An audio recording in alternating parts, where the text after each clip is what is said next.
Now we will see the formulas of your SHM.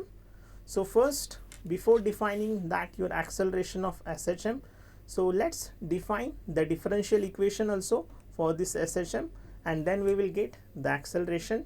To define the acceleration, so we know that there is a restoring force. Yeah, so that restoring force which will act. So for the case of your spring, which we have seen that, so this is the block and the spring which I just connected over here, and I know that the restoring force which is always directed towards the center of circle.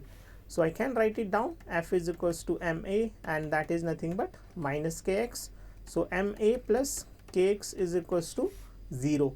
So this is how I can write it down in your differential equation, that is a ma plus, let's say, ky is equals to 0. Then we know that a is equals to d2x by dt square.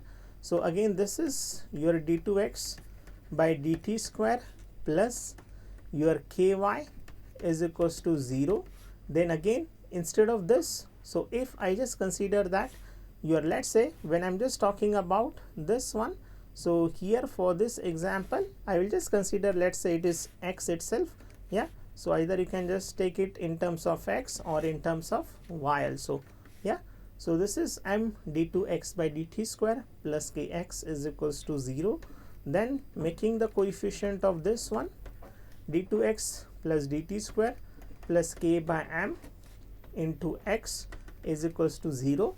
Then let k by m is equals to your omega square. So this is what we can say. Then this is your acceleration, and then plus minus, that is obviously omega square x.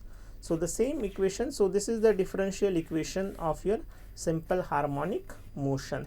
So once you got the differential equation of your simple harmonic motion, either the variable you can consider it as nothing but y, or consider it as x. So let, now obviously we just say that, yeah, so for the acceleration, obviously I just told you that, so this is d2x by dt square is equals to minus omega square into x. Yeah, or again you can say that d2y by dt square is equals to either minus omega square into y.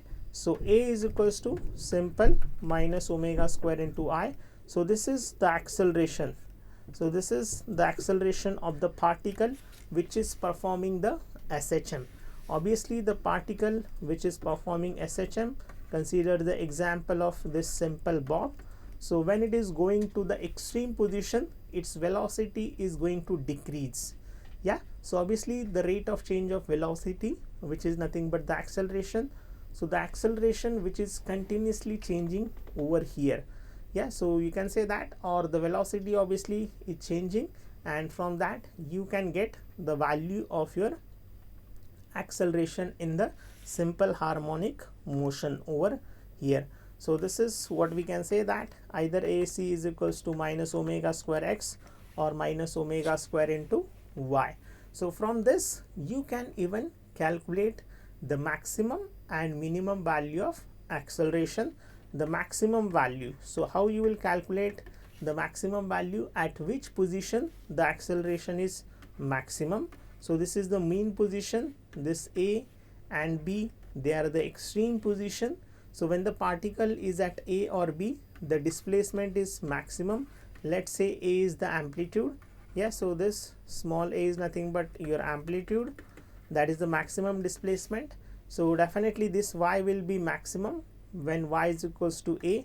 So the maximum acceleration is minus omega square into a, and at the same time you can find the minimum acceleration also. So for minimum acceleration your y should be 0.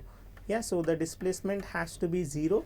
So the displacement becomes 0 when the particle is at the mean position or it is at equilibrium.